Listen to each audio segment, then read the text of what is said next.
Hello. I really like concert films.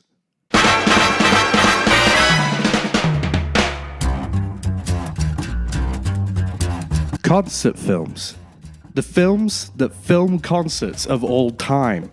Experience live performances and music from the comfort of your own living room on DVD, Blu-ray, and 4K Ultra if the concert's pretentious enough. Oh, what's that? Can't go and see Black Sabbath's final gig because the tickets are £3,000 and Ticketmaster doesn't know when to stop? It's okay. Just put on the Black Sabbath concert film. I forgot the name of it, but I know it exists. Oh, what's that? Tickets for the 2025 Oasis reunion have sold out to an army of people wearing bucket hats and smoking Lost Marys?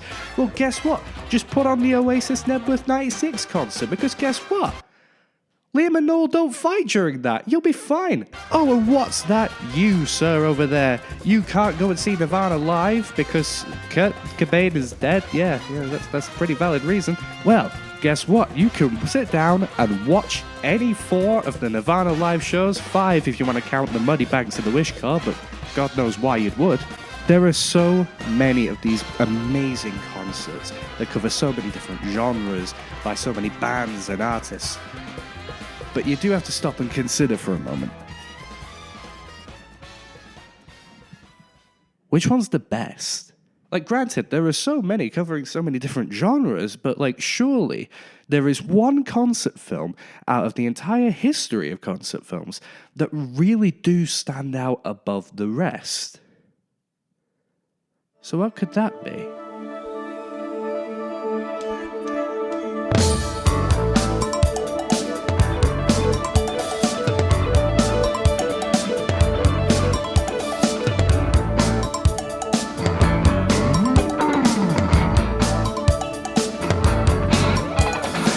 Recorded over the course of 4 shows in 1983 and released in 1984, Stop Making Sense by the Talking Heads is still considered today as one of the greatest concert films of all time, and I can't help but agree. Seriously, the musicianship in it, the live performances, the artistry is incredible to me. And in the course of this video, I'm not going to just discuss with you why I think it's great.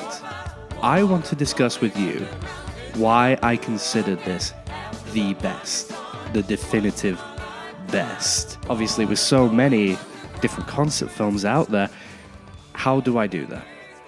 Well, sit down, relax, grab your favorite big soup perhaps, and let's discuss that. This is the greatest concert film of all time. Stop Making Sense by the Talking Heads.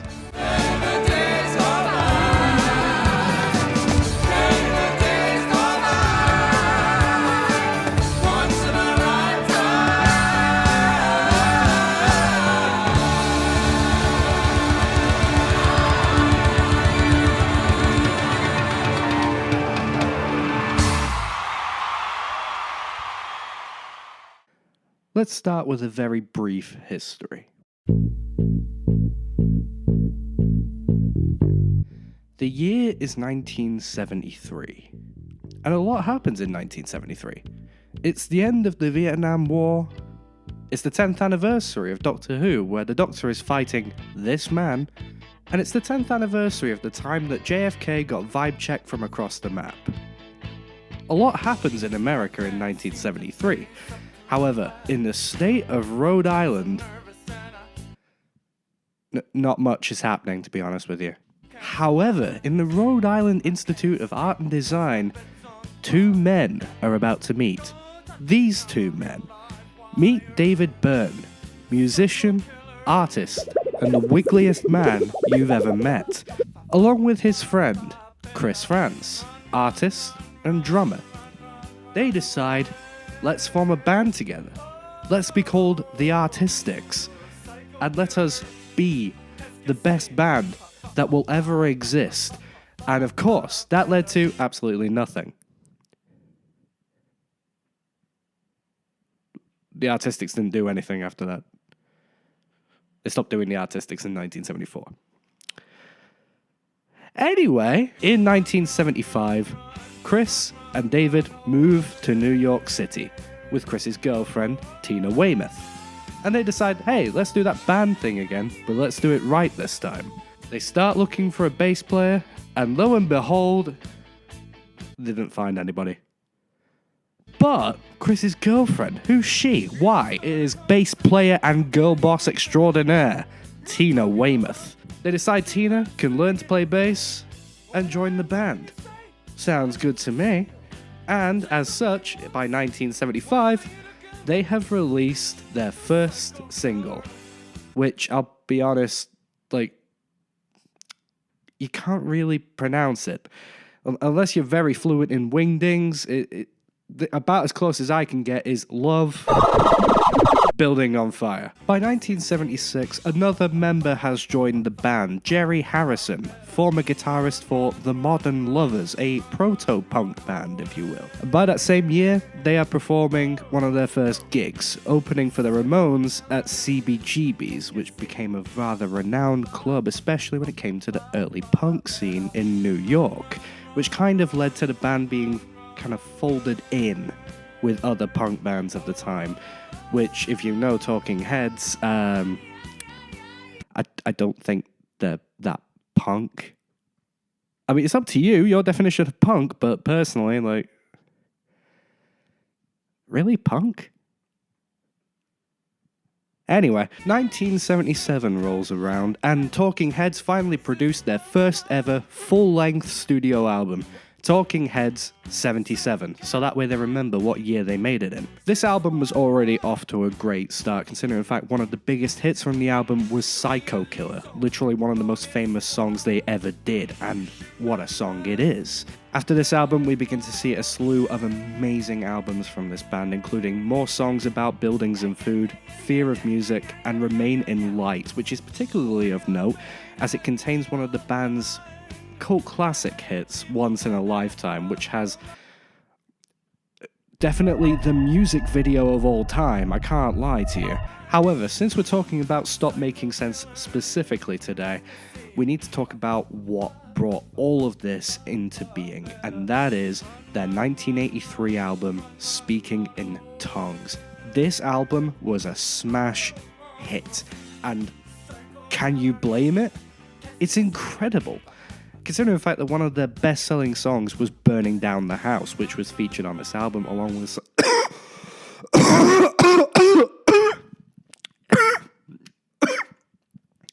I got TB! This album included the song Burning Down the House, which was one of their most commercially successful hits, but also included songs like Girlfriend is Better and This Must Be the Place the Night He...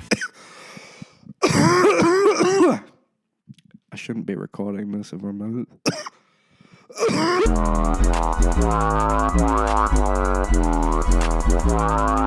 So the three shows that comprise what would eventually become Stop Making Sense were actually three shows from their Speaking in Tongues promotional tour from across the US, and all took place in LA over 3 days.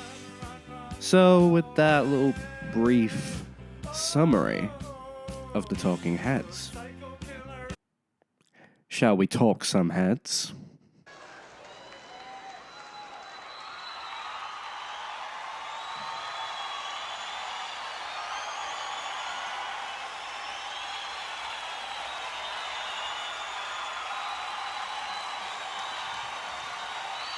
Hi, I got a tape I want to play.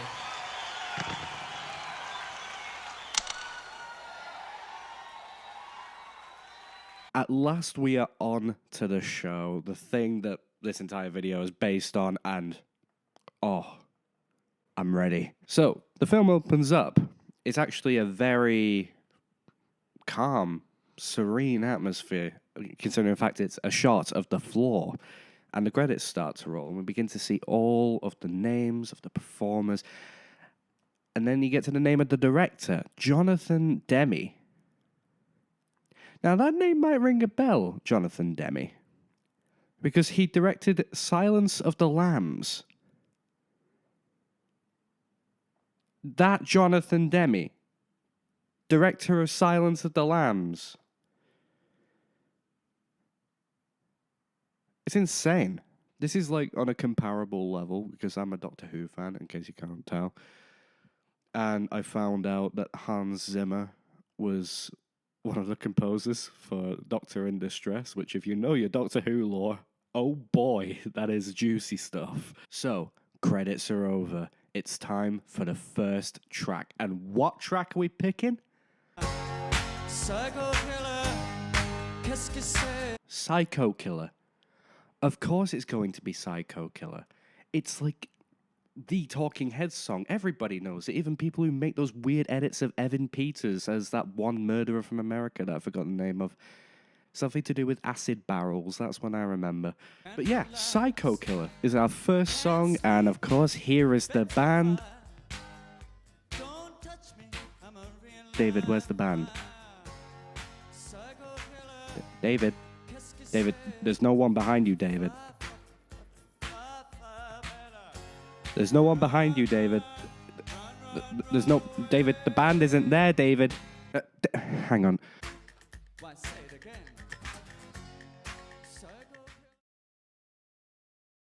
I like symmetry and geometric shapes. David, where is the band?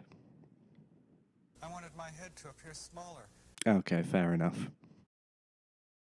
I have written a love song, and this film I sing it to a lad.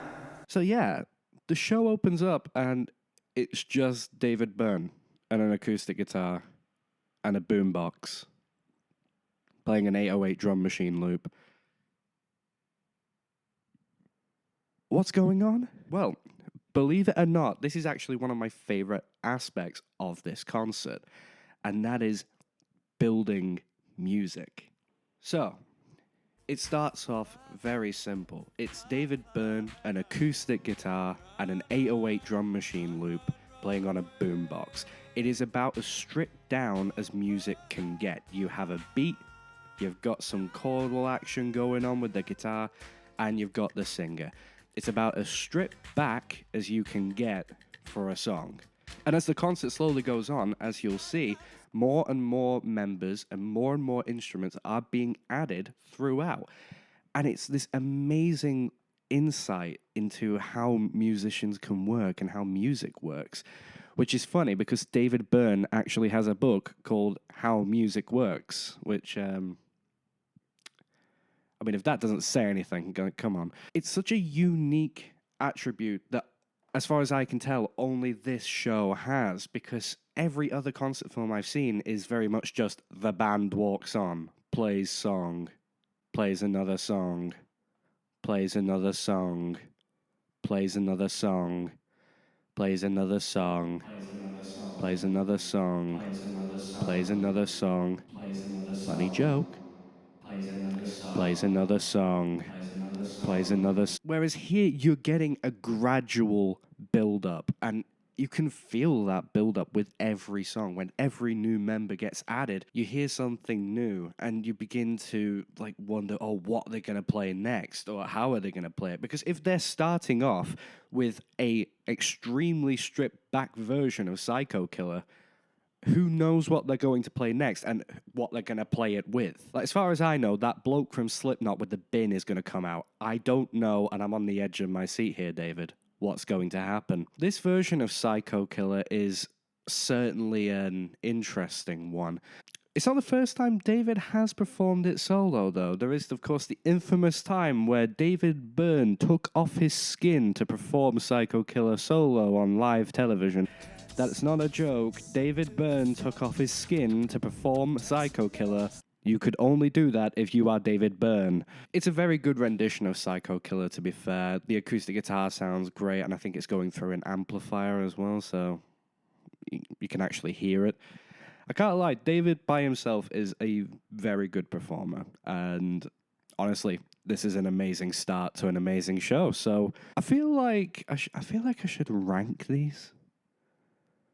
I should rank these. Not rank, but like, you know, give him a score. Let's give him a score out of 10. I'll give Psycho Killer, let's say, that's a solid 8 out of 10. That's a great start. It's just a fantastic rendition of a classic. What on earth is next, David? Heaven is a place The next track up is Heaven, and I love this track. It's so gentle and soft and mellow. It's just really, really nice. And of course, like I said, with the building the music aspect, next up was Tina Weymouth. I have to say, Tina is one of my favorite bass players just ever. She is fantastic. Like, I'm sorry, Bruce Foxton, but Tina's got it down.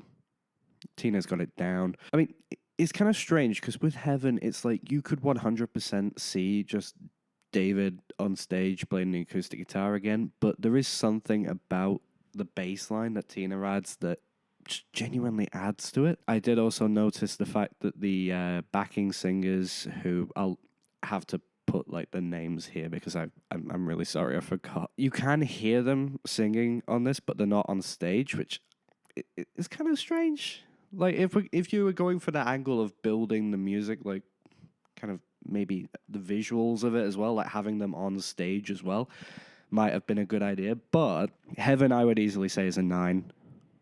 Like, it's just beautiful to listen to. Like, I don't know if I'm playing this, and I don't know if I'm playing Heaven in the background when I do this, but if not, just listen to it. It's such a good track.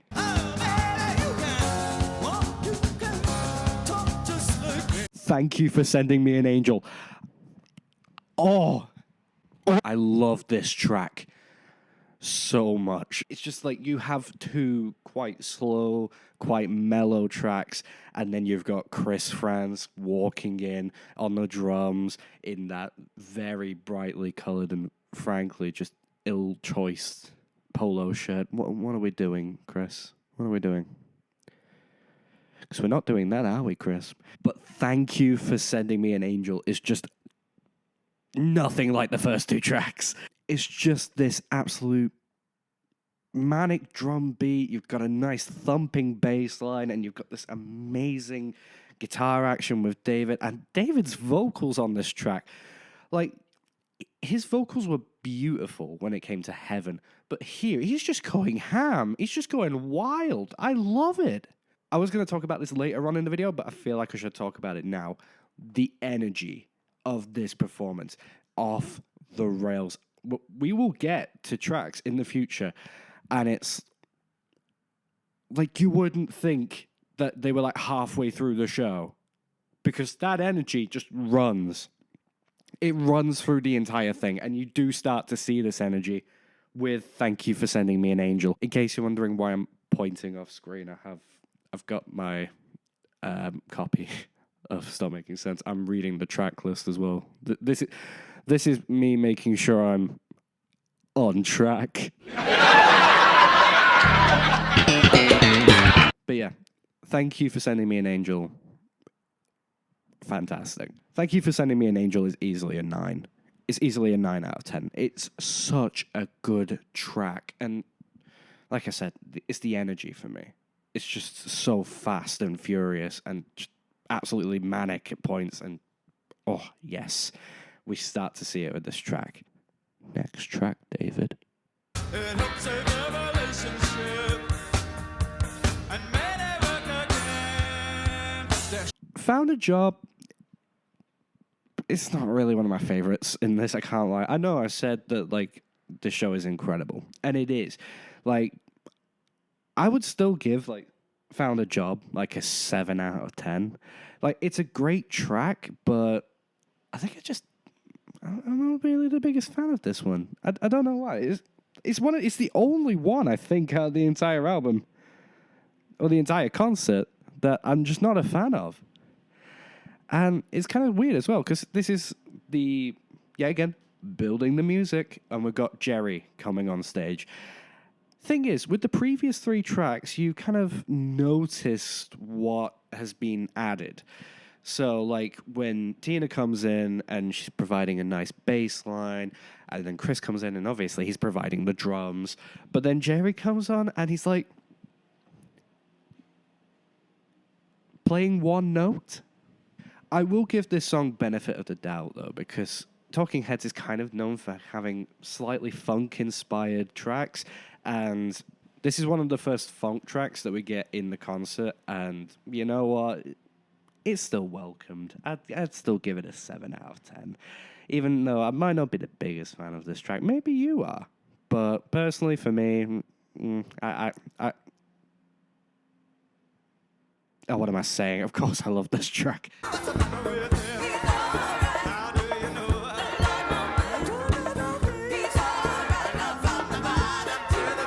Ladies and gentlemen, the best track is here. You have found a job. Like I said, wasn't the biggest fan of Found a Job. Slippery People is the most underrated track in this concert. I'm skipping a little bit ahead. You have Life During Wartime, cool. You have, This Must Be the Place, and you have Once in a Lifetime. They're cool and all. Slippery People is literally one of my favorite tracks in this concert on the album. Just all round my favorite. Like, it opens up and you get this amazing, like, just kind of synth bass line in the background. And then, like, David comes in, he's got this flanger-loaded guitar, and it's just this amazing little riff that he keeps playing throughout the song. And it just, you can't help but, like, bob your head to it. It is phenomenal. I love this track. This is a 10. This is a solid 10. We're 5 tracks in. 5 tracks. And we've got a certified banger right here, ladies and gentlemen. This is a certified banger. When people talk about like the more iconic parts of the show, they usually bring up the Life During Wartime performance.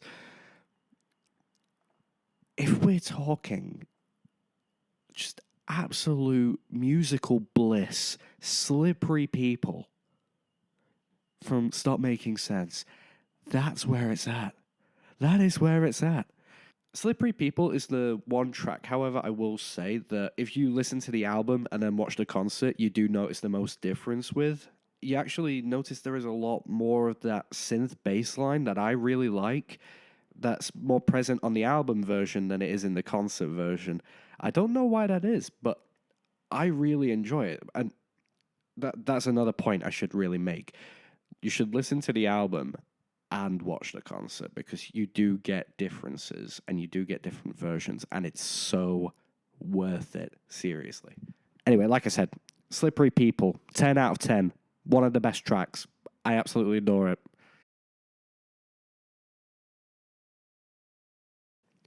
The next track up is Cities, and for the first time with this concert, I'm actually a little bit clueless with it. So, I don't know if it's the versions I've watched beforehand, but there seems to be cut tracks, and Cities is one of those tracks.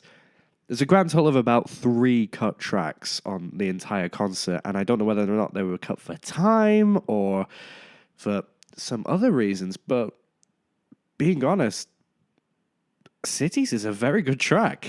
I find Cities to be particularly of note because this is the introduction for the other guitar player that we see throughout this concert. Alex Weir is an amazing guitar player, and from what I've been made aware, him as well as all the other musicians that we see throughout this concert are actually the session musicians that appeared on Speaking in Tongue, which, I'm sorry, that is actually really cool. Usually on albums, you will have session musicians that will come on to do something for the album, and then when it comes to live shows, you might not even get the same session musician. You might get a different one, or you might get the original artist trying to replicate what that musician did. With this, it goes directly from Speaking in Tongues coming out to them performing with the band. And honestly, that by itself is incredible to me because it genuinely brings the songs from this album even closer to how they were on the album. And I just have to applaud that. In particular, I have to applaud Alex Weir. I think he's a fantastic guitar player, and I was not made aware of how good he was until I watched this concert. And the effect that he had on Speaking in Tongues, like, he wrote the guitar part for Burning Down the House. like I said, from what I've been made aware. Don't want to go spreading Alex weird misinformation now, do we? I think because I don't necessarily have that nostalgic connection to Cities, because it was one of those cut ones that I, for some reason, just didn't see. I don't feel the same connection as I do to, say, other tracks on the album. For instance, Thank God for Sending Me an Angel, because, I mean, that's a banger. But Cities is equally a banger. I'm just very happy with this. I'm going to give Cities an 8 out of 10. I think it's still a very good track. And honestly, it leaves me wondering why it was cut from the album in the first place.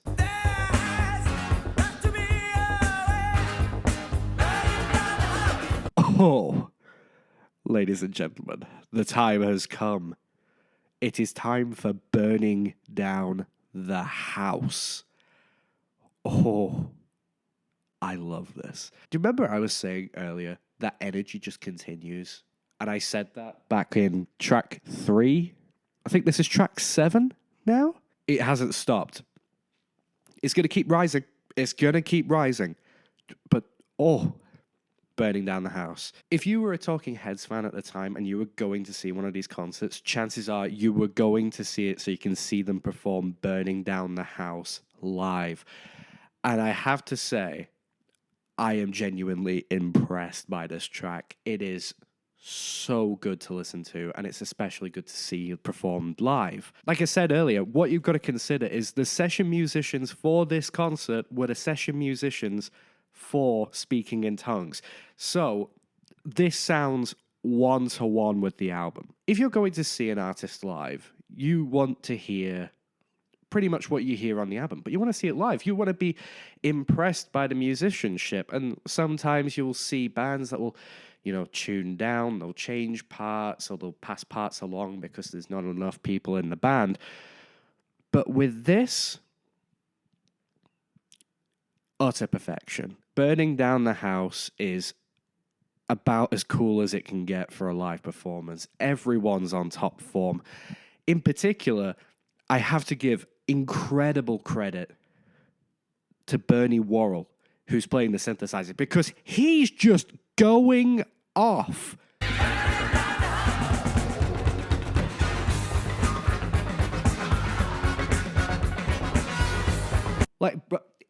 He's on that synthesizer juice. He is going ham. What is going on? Bernie, there was no need to go this hard. But yet here you are. Going ham. His synthesizer playing was that fast and furious and cool and amazing that David and Alex just start jogging on the spot. And I don't blame him. I'd be jogging with them. 10 out of 10. It's a 10 out of 10. It's incredible.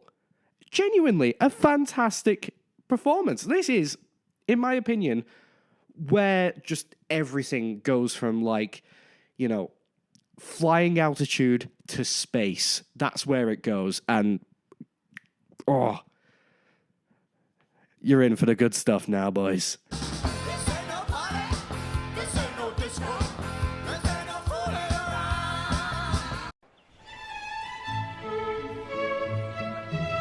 Life during bloody wartime. Do you remember how I said we're in the good stuff now?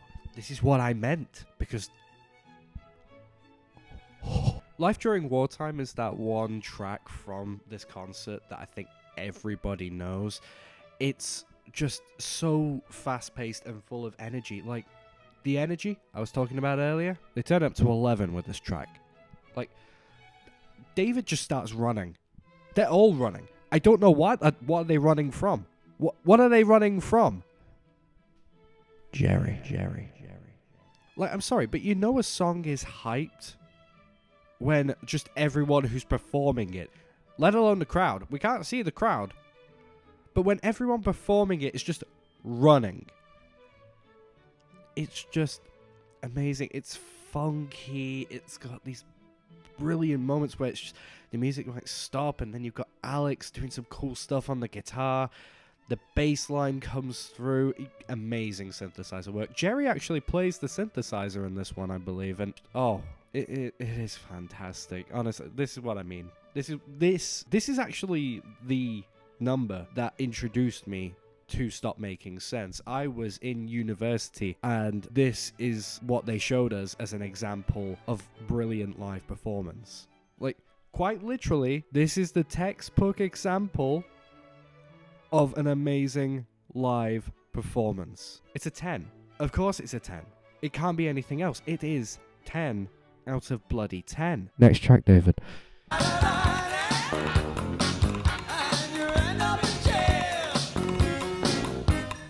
Making Flippy Floppy.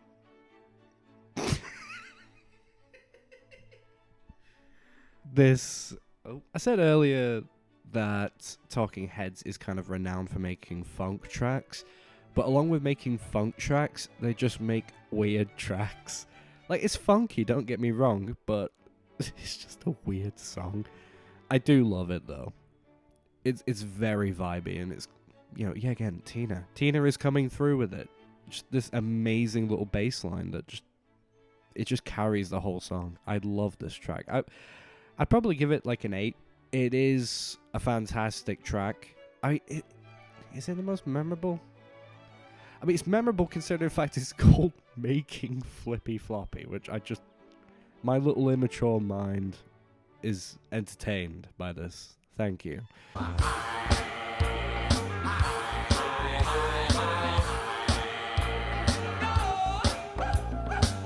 I will say Swamp is probably one of the more unique songs in this concert because it's very different. It's slower than the ones we've had before. I mean, especially Making Flippy Floppy.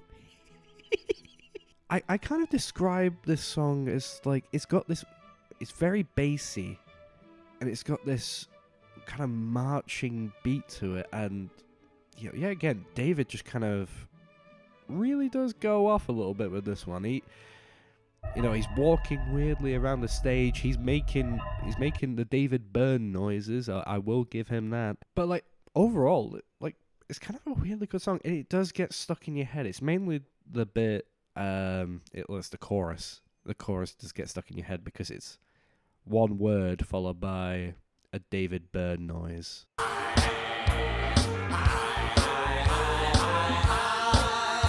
It just makes me happy. It's a really good track. I'd probably give Swamp a 9. I do really like Swamp, honestly. It's one of those that's just... It gets stuck with you. And you do enjoy it. You really do enjoy it.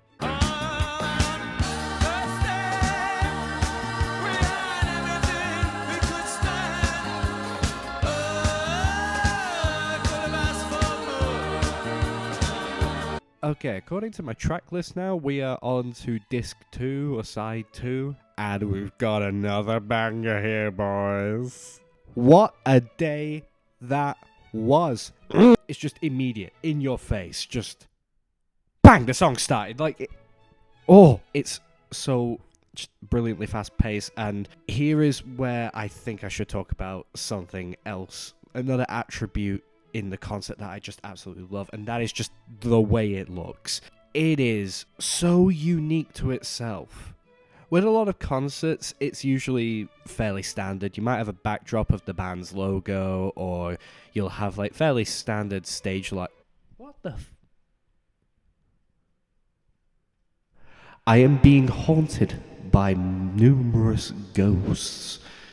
Usually with a lot of concerts, you'll have a fairly standard setup of maybe a backdrop of the band's logo or fairly standard stage lighting. But with this, it's kind of amazing. If you watch the show throughout, you will notice that you will see the stage crew. Usually the stage crew are kind of this little forgotten part of a concert, but behind the scenes, they are what's making it all run smoothly. And with Stop Making Sense in particular, it's almost like the crew are a part of this. They're a part of the act. And you'll see them in the background. They will bring on like pedal boards. They'll bring on drum risers. They'll bring on music equipment. They'll run cables. They'll sort out the backdrops. And when you get to What a Day That Was, you really kind of start to see them shine. Quite literally, they are shining a handheld stage light, and the result of it is it's a marvel in direction. I mean, I don't know whether or not to credit Jonathan Demme for this, because hang on a minute.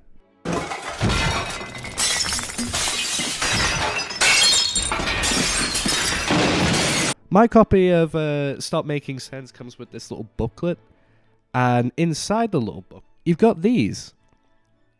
There's this little fold-out bit with what looks like storyboarding. And you can see all of these like really cool ideas for like the backdrops and even the lighting on certain shots. Like, I think even that one there that the camera is failing to focus on. It's been failing to focus on most things, if I'm honest. It's a new camera.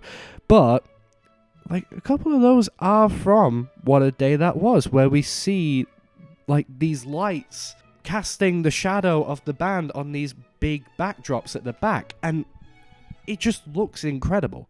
Serious credit where credit is due, because obviously the film's credited director is Jonathan Demme, and I'm sure he had some part to play. But at the same time, with these storyboarding sketches, I would not be surprised if the band had their own input on it as well. In terms of What a Day That Was, like I said, it is an incredible track. It's so fast-paced, and yeah, again, I'm giving so much credit to David, but the other two backing singers, which I have the name of now, Lynn Mabry and Edna Holt. I need to give those two, like, amazing kudos, because they are so good throughout. And it's just, it adds that extra layer to the vocals. And it's just, it just makes you so, like, yes! Yes, this is a concert. This is a show. This is music. Like, Lynn, Edna, very well done. Very good. For me, What a Day That Was will forever be a 10 out of 10 track. It is so much fun. Genuine fun. Like, it's not often I say I have fun listening to music. I enjoy listening to music, but to have fun with a song, it's always welcomed.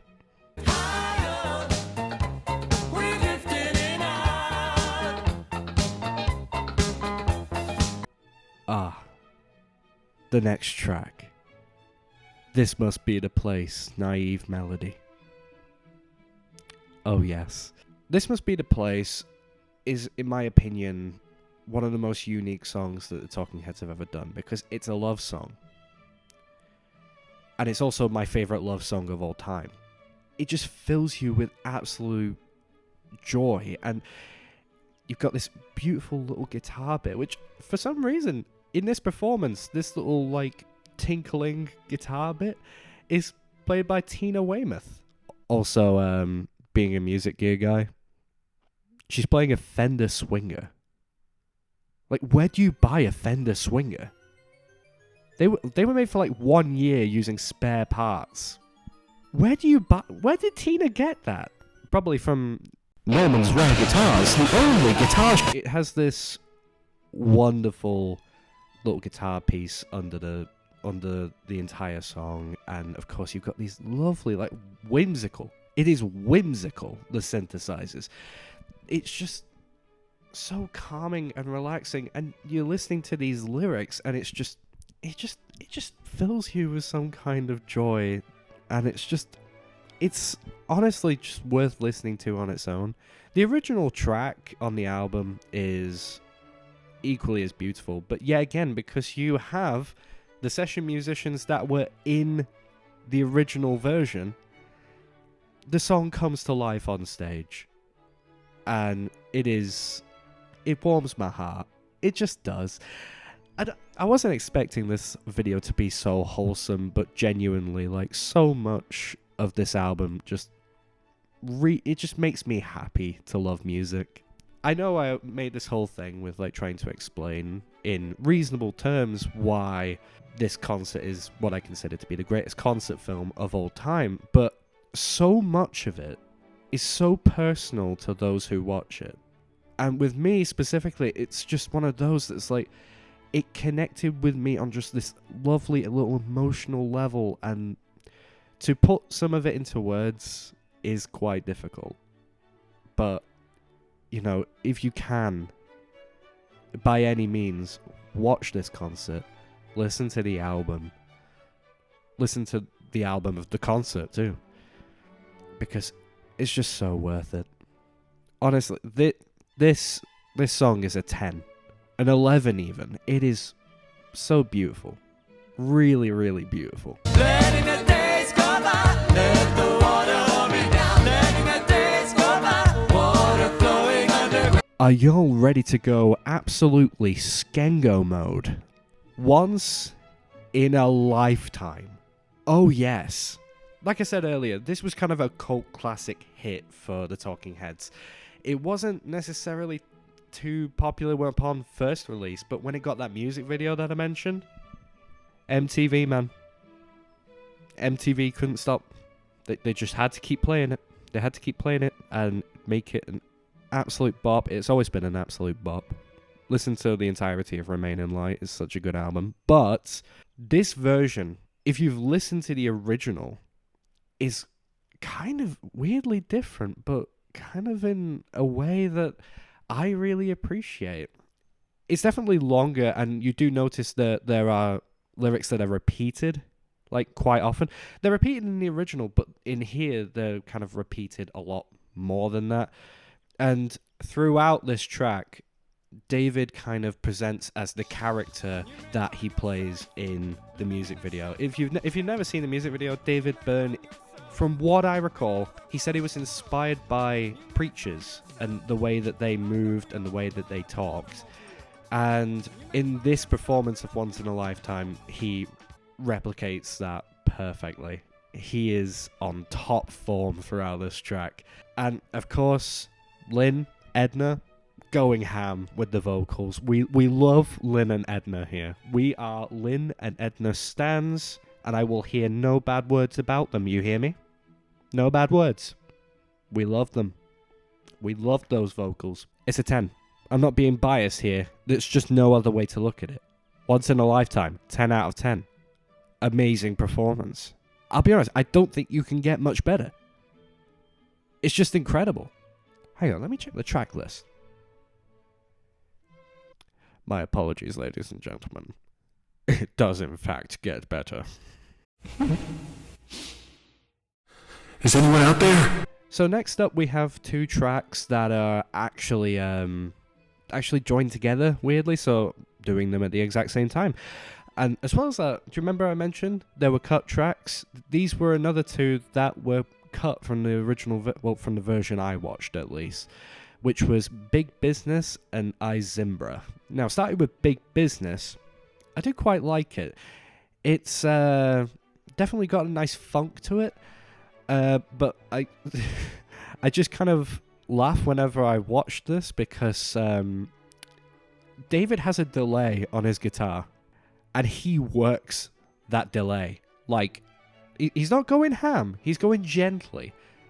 His body, however, like, man's kneeling down, he's going up to Bernie just to, like, play this one chord. It's another one of those that's, like, kind of strange. And I like when Talking Heads does strange, because they do it in such a charming little way. And, yeah, I mean, this is a pretty good damn track. I'd happily give Big Business a 9 out of 10. Izimbra, or Izimbra, I've heard some people pronounce it. Now, when I say Talking Heads does strange, Talking Heads does strange. I wish I could explain it. Oh, wait, no. I can. Izimbra, in case you're not aware, is what's based on a nonsense poem. A nonsense poem that I believe was inspired by a guy called Kirk Schwitters. I think. I'm pretty sure. It was inspired by a nonsense poem by Kirk Schwitters, which apparently was 40 minutes. Now, you might be wondering, what is a nonsense poem? Well, to loosely quote what David said, it's a way of making sense of a world that doesn't make sense. What that also translates to is, the lyrics are complete gibberish. But oh, what lyrics they are. It makes no sense, but at the same time, I wouldn't expect any other lyrics to go with this song. It's also very Afrobeat inspired. You do start to see this a lot more when it comes to later Talking Heads albums, but you do start to pick that up, especially with Izimbra. It is just a nice, funky, weird little track, and it's always welcomed. I always love Izimbra. I will put it on occasionally just to zone out and just think about whatever. But I'd happily still give it an 8 out of 10. It's just a very weird little track, but it's a welcomed one, like I said.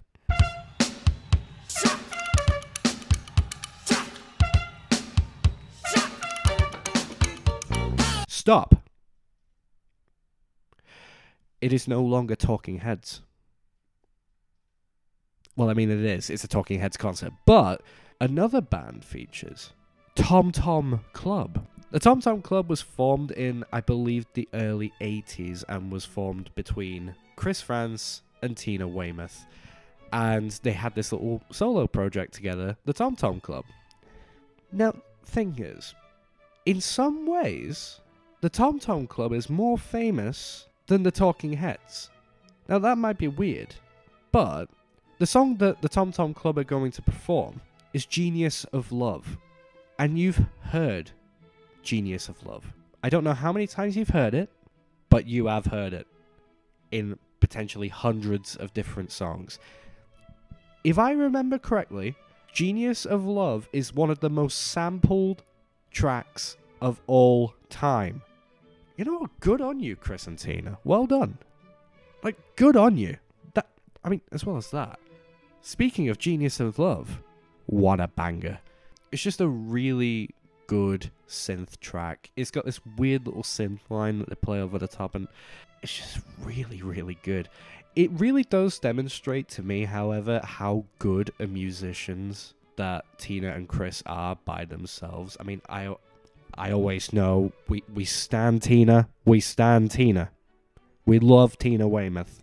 But Chris as well, specifically. Chris has weirdly good shouty vocals as well in this.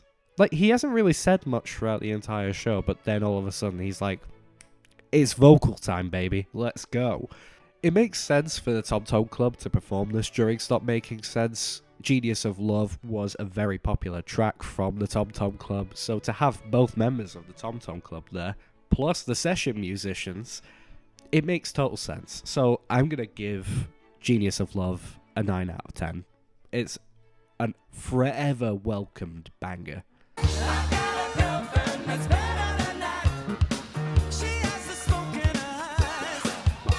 Girlfriend is better. Now, Girlfriend is Better is particularly of note in Stop Making Sense for one very specific reason, and it's not the song. Because you might notice, Genius of Love, David wasn't there during Genius of Love. So where was David? Ladies and gentlemen, Big Suit David Byrne. That's right, Big Suit David Byrne. Of course it is. Because why wouldn't it be? It is David Byrne in a big suit. Me, as a 5-year-old walking into the suit section of Marks and Spencer's. There I am. No, it's not me. It's Big Suit David Byrne. That's right. I love Big Suit David Byrne. Wait, why is David wearing a big suit? So I have tried to do research on why David wears a big suit, and there is kind of a famous interview that David Byrne conducted, kind of coinciding with Stop Making Sense, where David Byrne is interviewed by David Byrne. What? Yeah, no, this is not a joke. David Byrne is wearing the big suit and is being interviewed by David Byrne. I can't help but just give so much credit to this band. They're creative beyond even what they need to be creative with. Incredible. In this interview, David Byrne asks David Byrne, why a big suit? And David says something along the lines of, I like symmetry and geometric shapes. I wanted my head to appear smaller And the easiest way to do that was to make my body bigger. Because music is very physical. An often the body understands it before the head. And I was like, okay, cool. I mean, he didn't explain why he's wearing it, but why it was created. Fantastic. The big suit, in case you're not aware, is literally the iconography of this show. Everybody knows Stop Making Sense because of the big suit. If you know anything about the visuals of Talking Heads, either you're thinking of the Once in a Lifetime music video or you're thinking of the big suit. And I suppose that's bringing us on to another aspect of the show I do quite like. And that is the costuming. I'm not kidding. I genuinely like this aspect. I mean, beyond David's big suit, it's one of the few really surreal things that you see throughout the show. But one thing I do appreciate is actually the costuming for the entire band. Now, you sit down and look at any other band. Let's say, I'm thinking of Green Day and their Bullet in a Bible concert. Green Day are wearing black shirt, black pants, red tie. It's the Green Day look. You're looking at the Black Parade. They're wearing the Black Parade costumes. David Bowie as Ziggy Stardust. Like, come on. Like, the most glammed up looking bloke you've ever seen. Most glam metal shows while we're at it as well. Like, damn. Like, Kiss? Like, look at that costuming. But don't you think that's a problem? When the aesthetic can outshine the music? Like, sometimes when you think of Kiss, do you think of a song that Kiss has made, or do you think of Kiss? But then you get to this, and what are they all wearing? They're wearing greys. They're wearing overalls, almost like uniforms, but without the colour. A completely blank canvas. The only time we see a costume change is Tina changes costume for the TomTom Club performance. David puts on the big suit, and like I said, Chris is wearing that god-awful polo shirt. Why are you wearing it, Chris? But I do like the fact that they are all kind of wearing these similar uniforms that aren't necessarily like in your face and trying to capture the attention of the entire audience. There's no focus on the clothing, maybe with the exception of the big suit, but it's the big suit. Like, he's taking up half the stage with that thing. Like, come on.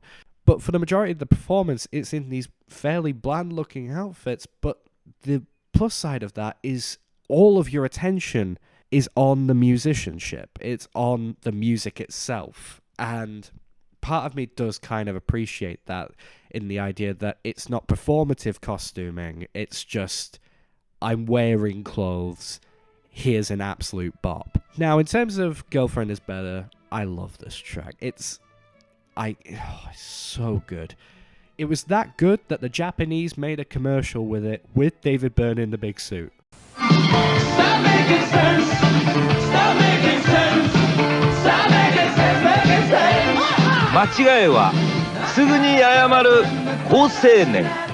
陽気な妖怪新登場。 Can't stop talking about the big suit. I'm sorry. I love the big suit. But once again, David's vocals are on top form with this, and honestly, it's the bit that stands out for me for this song. It's just absolute power.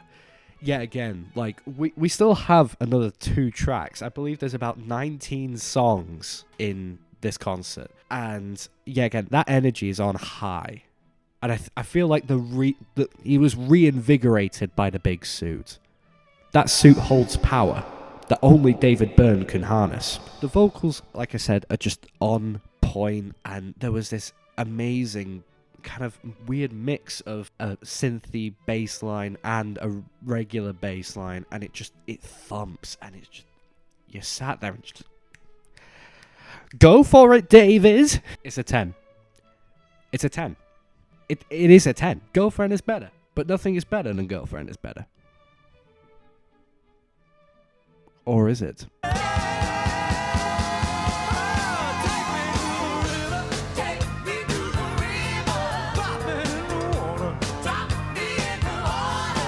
Take Me to the River is, for me, the show closer. It's such a wonderful piece. Yet again, Everybody's on top form. You've got some amazing backing from Lynn and Edna. You've got some just amazing bass and synth and the guitars. And it's so good. It's so good. And what I really love about this is it's the song where they go around and introduce each member of the band. And you really do get this amazing sense of comradeship with it, because everybody just, the lights come on, everybody just looks like they're still having a great time, everybody's putting their all into it, and, you know, we're introduced to all of these amazing musicians, and just, we get to give them a little bit of credit, and it's nice to hear the audience cheering on everybody. It's just amazing. It's like this lovely, it's like a sweet 1980s movie ending. Like, what's that movie where he like freezes in midair? I'll be honest, if David froze on stage, I wouldn't be surprised. I feel like he could do that. David Byrne possesses powers beyond human comprehension. Just double checking that I'm going through all of the performers for this. Of course, we've got David Byrne on vocals and guitar. Drum and vocals, Chris Franz. Keyboards, Bernie Worrell. Guitars and vocals, Alex Weir. Bass and vocals, Tina Weymouth. Guitar, keyboard and vocals, Jerry Harrison. Percussionist, Steve Scales. A musician called Steve Scales. I can't lie, Steve, you were born for this. And of course, backing vocals, Lynn Mabry and Edna Holt. I'd still give it a 9. It is fantastic. I think it's less so about the song with this one and more so celebrating everyone involved. And it just makes me happy. Like, genuinely really happy.